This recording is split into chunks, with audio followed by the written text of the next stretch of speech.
In the tropics, Joaquin, tropical storm still, and a wave in behind that has a 50% chance of developing the next 4 to 5 days.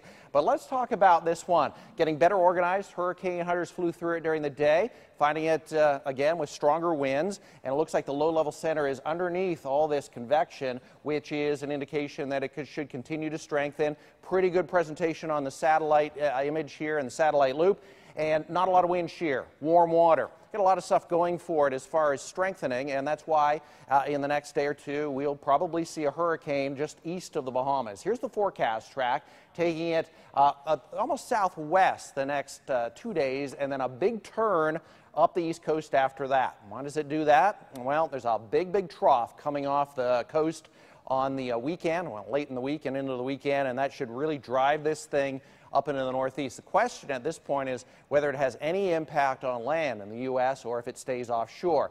Here are the computer model tracks. They're in pretty good agreement out 2 and 3 days, but after that there's pretty decent uncertainty here. Some taking it back in toward the Carolinas, maybe even into Georgia, and others keeping it well offshore. The official forecast keeps it offshore as it moves well east of Cape Hatteras.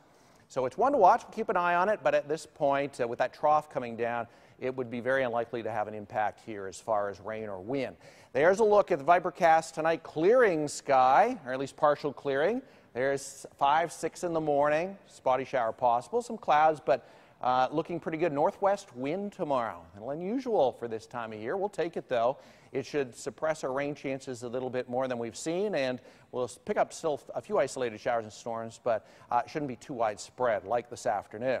Wave heights are 3 to 4 feet, and boating conditions tomorrow. We now have a small craft caution for the Treasure Coast. 3 to 5 Palm Beach County, 5 to 7 north of the Jupiter Inlet Lighthouse, and a moderate chop for the inland waters. Heading out tonight, bringing the umbrella. Early evening rain should taper off about 8, 9 o'clock tonight. Tomorrow's forecast high 89, partly cloudy, isolated storms and isolated showers in the morning, but again, not widespread. 7-day forecast into Thursday and Friday, still rain chances around 30 to 40%.